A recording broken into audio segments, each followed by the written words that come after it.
नमस्कार. मालिकेच्या पुढील काही भागांमध्ये खूपच जबरदस्त असा ट्विस्ट आपल्या भेटीला येणार आहे. इकडे जानकी आणि ऋषिकेशने खूपच मोठी कामगिरी केलेली असते. माणुसकीचं नातं जपलेलं असतं, कारण सगुणाला त्यांच्या दारातच तो अपघात झालेला असतो. फटाक्यांमध्ये सगुणाचा चेहरा जळलेला असतो, तिच्या अंगावरती जखमा झालेल्या असतात आणि डॉक्टरांनी उपचारासाठी 50,000 रुपये भरायला सांगितलेले असतात.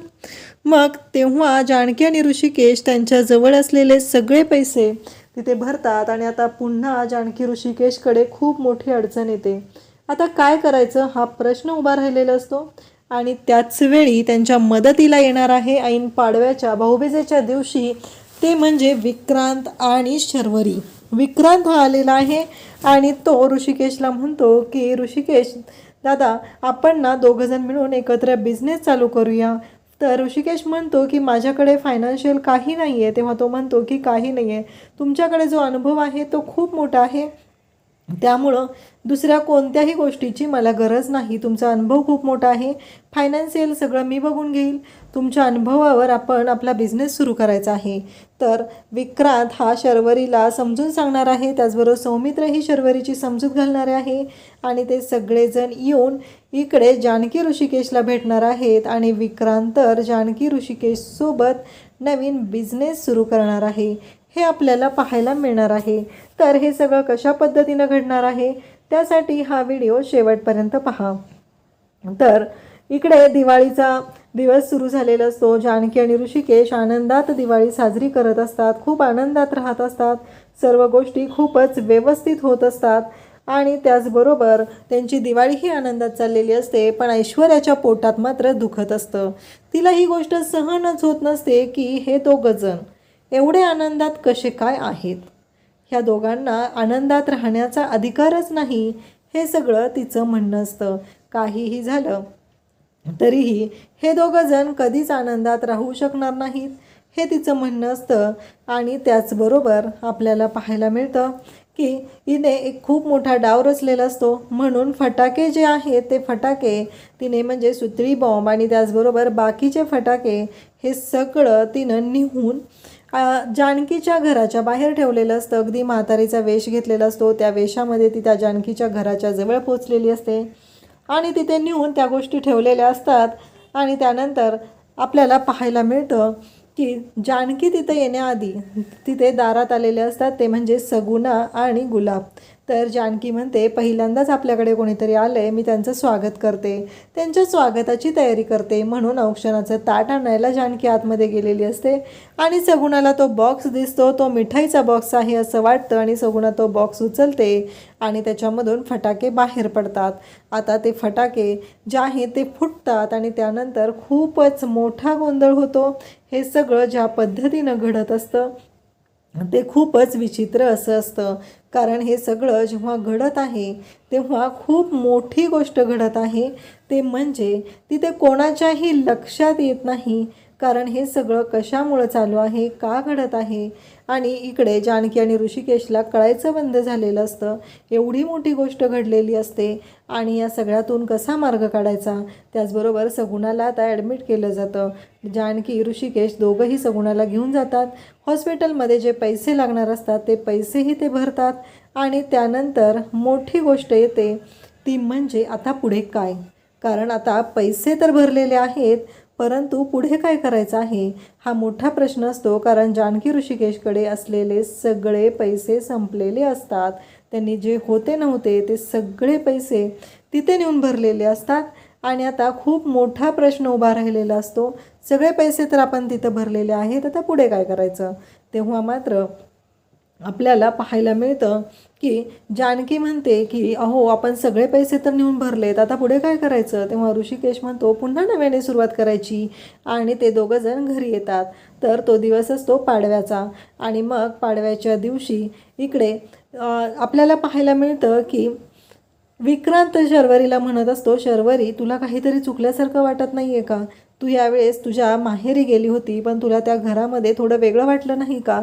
शर्वरी म्हणते, हो विक्रांत, बरोबर बोलताय तुम्ही. मला ना आपलंसं वाटलंच नाही, कारण जानकी वहिनी जे करायचे तसं काहीच घडलेलं नाही आहे तिथं. लक्ष्मीपूजनाच्या दिवशी तिथे ना खरंच अंधार पसरलेला होता घरामध्ये. कळतच नव्हतं की हे सगळं काय होत आहे, आणि अचानक ह्या सर्व गोष्टी घडत होत्या. मला ना कळतच नव्हतं की हे सगळं का घडत आहे. हा प्रश्न शर्वरी त्याला विचारते, आणि त्याचवेळी सौमित्र आणि अवंतिका इकडे विक्रांत आणि शर्वरीला भेटायला आलेले असतात. आणि मग शर्वरी म्हणते की सौमित्र दादा, मला तुझ्याशी बोलायचं आहे. मला ना खरंच विश्वासच बसत नाही आहे की जानकी वहिनीने असं काहीतरी केलेलं आहे. त्यावरती आपल्याला पाहायला मिळतं की सौमित्र म्हणतो, आम्ही तुला तेच तर सांगत आहे. तेव्हा इकडे पुन्हा बोलू लागते ती म्हणजे शर्वरी. शर्वरी म्हणते, मग नानांनी का नाव घेतलेलं होतं जानकी वहिनीचं? तेव्हा सौमित्र म्हणतो, तू विसरतेस का शरुताई? अगं तुला माहिती आहे ना, कारण नानांना धमकवलंच ना रे. ती ऐश्वर्या कशी आहे तुला माहिती आहे ना. मला तिने किडनॅप करू शकलेली होती, तर असं काहीही घडू शकतं ना. हे सगळं बोललं जात असतं. आणि तेव्हा मात्र आपल्याला सगळ्यांना पाहायला मिळतं की शर्वरी म्हणते की खरंच माझं चुकलं. मी दादावर आणि वहिनीवरती असे आरोप करायला नको होते. मी खूप बोलले. मला खरंच खूप वाईट वाटत आहे आता. तेव्हा सौमित्र म्हणतो की काही काळजी करू नको. आपण लवकरच जाऊन दादाला आणि वहिनीला भेटूया आणि त्यांची माफी मागूया. तेव्हा विक्रांत म्हणतो की मी एक नवीन प्रपोजल तयार केलेला आहे, त्याबद्दल मला दादांशी बोलायचं आहे, आणि मग त्यांच्याशी बोलून मला बाकीच्या गोष्टी डिस्कस करायच्या आहेत. शर्वरी म्हणते, विक्रांत तुमच्या डोक्यात नक्की काय चालू आहे? विक्रांत म्हणतो की उद्या पाडव्याचा दिवस आहे ना, उद्या कळेल तुला नक्की माझ्या डोक्यात काय चालू आहे ते. असं म्हटल्यानंतर शर्वरी विक्रांतला म्हणत असते, म्हणजे काय म्हणायचं आहे तुम्हाला? तेव्हा विक्रांत म्हणतो की मी तुला सांगितलंय ना, मी तुला सांगेल आणि नक्की सांगेल की मला काय म्हणायचं आहे एक्झॅक्टली, हे तो बोलत असतो. आणि तेव्हा मात्र शर्वरी म्हणत असते की ठीक आहे, जसं तुमचं म्हणणं आहे ना तशाच गोष्टी होतील आणि आपण त्याच पद्धतीनं करूया सगळ्या गोष्टी. आणि मग तो म्हणतो की मी आता उद्याच जाऊन भेटणार आहे, तू येणार आहेस का माझ्याबरोबर? असं शर्वरीला विक्रांत विचारतो. तेव्हा शर्वरी म्हणते की मी उद्या नाही, मी नंतर येईल. मी भाऊबीजेच्या दिवशी दादाला सरप्राईज देणार आहे. तर इकडे शर्वरी म्हटल्यानंतर आता विक्रांत ठरवतो की मी आता लवकरच जाऊन भेटणार आहे आणि दादांना माझं प्रपोजल मांडणार आहे. तर इकडे गुलाबकडून आणि त्याचबरोबर सौमित्रकडून पत्ता घेतलेला असतो. आणि मग विक्रांत हा ऋषिकेशला भेटायला जातो आणि ऋषिकेशला म्हणू लागतो की माझं प्रपोजल तयार आहे, माझ्याकडे पूर्ण गोष्टीचं सगळं सेटअप तयार आहे, मला आता फक्त तुमची मदत आहे. तेव्हा ऋषिकेश म्हणतो की काय मदत हवी आहे तुम्ही सांगा मला. तेव्हा विक्रांत म्हणतो की मला जी मदत हवी आहे ती फक्त आणि फक्त तुम्हीच करू शकता, दुसरं कोणीही मला ती मदत करू शकणार नाही. हे ऐकल्यानंतर लगेचच शर्वरी आणि त्याचबरोबर इकडे ऋषिकेश म्हणतो, मी कोणती मदत करू शकतो? कारण तुम्हाला माहिती आहे ना, आता इकॉनॉमिकली तरी माझी खूपच हालाकीची परिस्थिती आहे, मी इकॉनॉमिकली तुम्हाला काहीच मदत करू शकत नाही. त्यावर विक्रांत म्हणतो, मी तुम्हाला म्हटलंच नाही आहे की मला इकॉनॉमिकली मदत हवी आहे, मला तुमच्या मॉरल सपोर्टची गरज आहे आणि बाकी फायनान्सचं सगळं मी बघणार आहे. फक्त माझं प्रपोजल असं आहे की हा जो बिझनेस आहे, हा जे बिझनेसचं प्रपोजल मी तुमच्यासमोर मांडणार आहे, तो बिझनेस आपण दोघांनी एकत्र येऊन करायचा आहे, अशी माझी इच्छा आहे. तेव्हा जानकीला खूप आनंद होतो आणि त्याचबरोबर ऋषिकेशला पण. ऋषिकेश म्हणतो, पण तुम्हाला माहिती आहे ना, माझ्याकडे 1 रुपयाही फायनान्स नाही आहे. तेव्हा विक्रांत म्हणतो की मला तुमच्या फायनान्सची गरज नाही आहे, मला तुमचा जो एक्सपिरियन्स आहे, जो अनुभव आहे, त्यासाठी मला तुमच्यासोबत काम करायचं आहे. आणि मी तुमच्या काही स्टाफ पण मी घेतलेला आहे, आपल्याकडे काही लोकही कामाला असणार आहेत.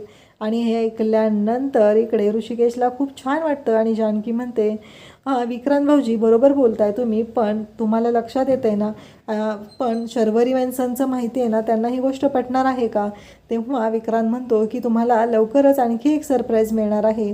हे ऐकल्यानंतर खरं तर ऋषिकेश आणि जानकी या सगळ्यांनाच खूपच छान वाटत असतं. आणि विक्रांतने प्रपोजल ठेवलेलं असतं आणि ऋषिकेश आणि विक्रांत दोघं मिळून त्याची सुरुवात करणार असतात. आणि ते म्हणजे पाडव्याच्या दिवशी त्यांच्या ऑफिसचं ओपनिंग असतं आणि शेतीशी रिलेटेड प्रोडक्ट असतात, ज्याबद्दल ऋषिकेशला खूप नॉलेज असतं आणि तोच बिझनेस आता ते कंटिन्यू करणार असतात.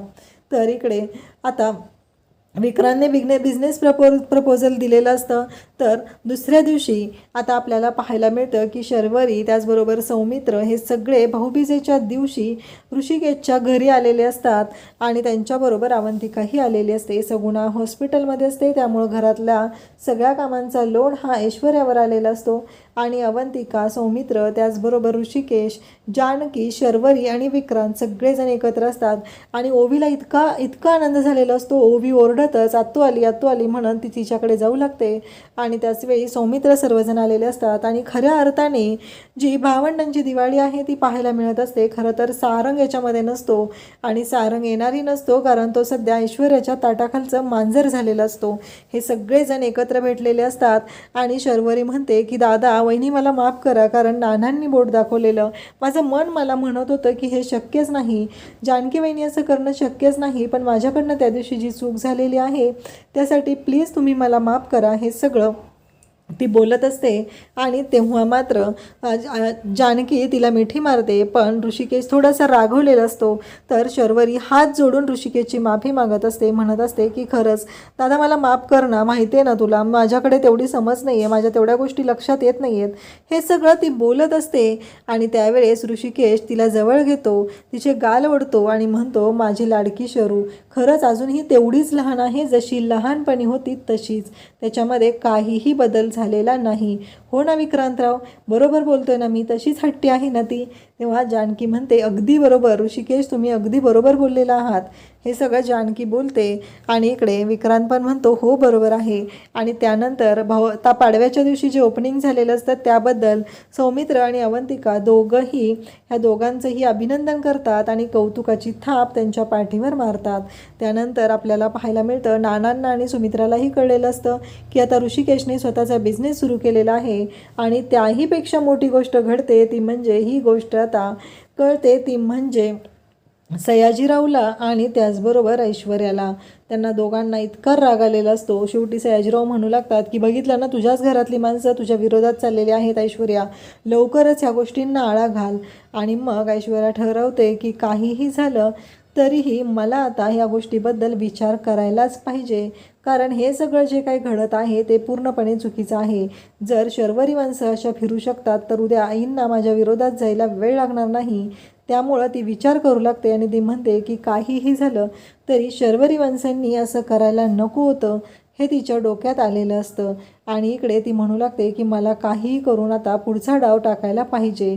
डॅडा मला कळत नाही आहे की आता काय करायचं आहे ते, असं ती डॅडालाच विचारू लागते. आणि इकडे घरी सगळेजण खूप खुश असतात. खूप छान अशी इकडे दिवाळी झालेली असते, भाऊबीज झालेली असते. ऋषिकेशला जे टेन्शन आलेलं असतं की यावेळेस तरी शर्वरी येईल का, रक्षाबंधनच्या दिवशी मला यायला उशीर झाला आणि हे सगळं तिला सहन झालं नाही म्हणून ती निघून गेलेली होती, पण ह्यावेळेस भाऊबीजेला काय होईल हा प्रश्न त्याला पडलेला असतो. पण शर्वरीने येऊन ही भाऊबीज दणक्यात अशी साजरी केलेली असते आणि ऋषिकेशला छान असं सरप्राईज दिलेलं असतं. शेवटी देवदूत बनून आलेल्या विक्रांतमुळेच आता नवीन बिझनेस सुरू झालेला असतो आणि जानकी आणि ऋषिकेश तेवढेच जोमाने तयारीला लागलेले असतात. ऋषिकेश म्हणालेला असतो तेव्हाच की जानकी काळजी करू नको, आपण आपला बिझनेस पुन्हा सुरू करायचा आहे. आणि फायनली तसंच घडलेलं असतं. इकडे शर्वरी आणि विक्रांत यांच्यामधलेही वाद मिटलेले असतात, ते दोघंही एकत्र आलेले असतात आणि फायनली नवीन बिझनेसला सुरुवात होत असते. जानकी आणि ऋषिकेशचा नवीन बिझनेस सुरू होत असतो. हे सगळं अशा पद्धतीनं घडत असतं आणि इकडे ऐश्वर्याच्या बुडाला जणू काही आगच लागलेली असते. तिला कळायचं बंद झालेलं असतं की हे सगळं काय होत आहे, आपण काय पाहत होतो आणि हे सगळं कशा पद्धतीनं घडत आहे, या गोष्टीचं तिला मात्र खूपच वाईट वाटत असतं. तर आता तुम्हाला हा मालिकेत येणारा नवीन ट्विस्टर आवडला का ते नक्की कमेंट करून सांगा. पण आता यांच्या या बिझनेसमध्ये अडथळे निर्माण करायला येणार आहे, ती म्हणजे ऐश्वर्या. आता ती पुढचा काय डाव आखेल हे आपल्याला पुढे पाहायला मिळणार आहे. अशाच अपडेटसाठी चॅनलला सबस्क्राईब करा. थँक्यू.